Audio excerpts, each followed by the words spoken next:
I'm Rabbi Marilee Gordon of McHenry County Jewish Congregation. I'm so excited to be starting a weekly adult education, I don't want to say class, I want to say discussion. Because what we're going to be doing is looking at the weekly Torah reading, which is called the Parashah or the Parsha. People say, what's the Parsha this week?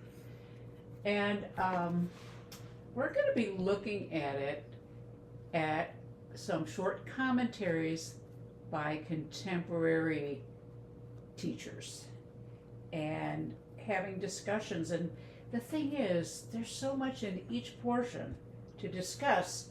We're going to have to decide what we're going to talk about. For instance, this coming Shabbat, if we had a class this week, this coming Shabbat is the first parsha in the book of Deuteronomy, and it goes, starts at the beginning, Deuteronomy chapter 1, and it includes chapter 2, chapter 3, and I think part of chapter 4. And I want to share with you what 3 different commentators talk about in their commentaries, because it's so different, and it gives you an idea of the scope of what we can talk about. So I'm going to start with this, The Heart of Torah by Rabbi Shai Held. And his commentary is, do not be afraid of anyone on courage and leadership. And he focuses on the fact that at the beginning of Deuteronomy, Moses goes back and talks about everything that's happened since leaving Egypt, and a lot of it is the difficulties that he had trying to be a leader to the people. So that's the focus of his commentary. So then I opened this commentary, Speaking Torah, Spiritual Teachings from Around the Maggid's Table. That's Maggid, which means kind of storyteller. And so the 2 commentators that I looked at, because there's 4 commentators of this book, are Rabbi Arthur Green and Rabbi Or Rose.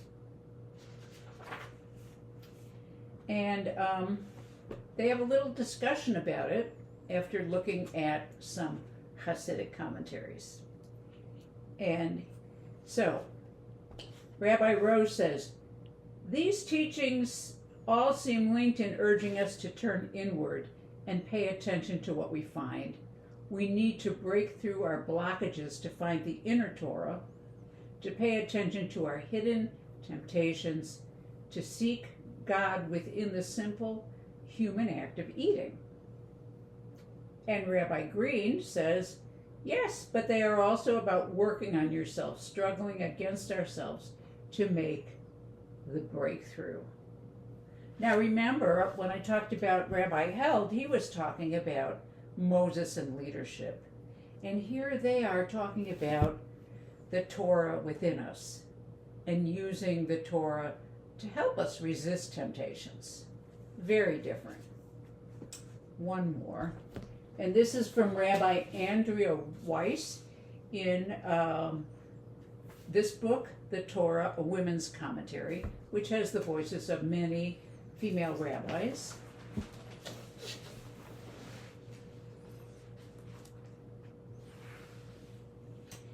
And this is the beginning of Deuteronomy, and here's what she has to say about it. The words presented as Moses' farewell address are directed at a double audience.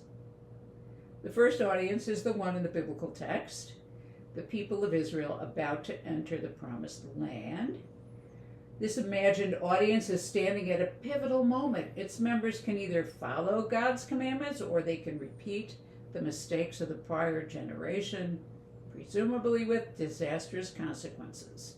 Moses' account is designed to encourage the people to make the right choice. The second intended audience consists of Israelites who were contemporaries of the authors of this opening part of Deuteronomy. What? What authors?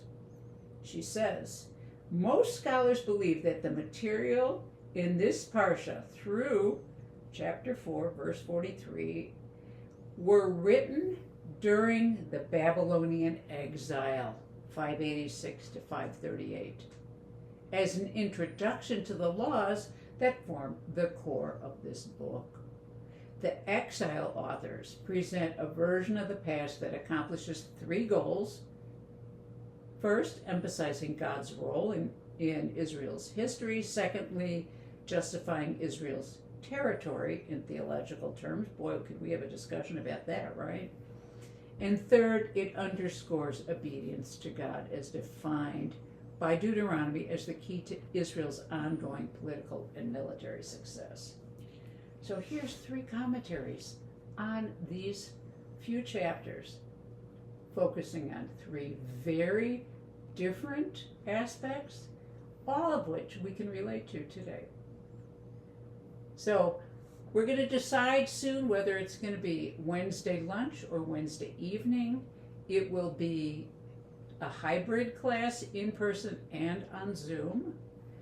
And let me know. Send me a note at rabbi@mcjconline.org, letting me know that you're interested and whether you would prefer a lunchtime or an evening on Wednesdays. And we can get into some really interesting discussion. Lehi Traot.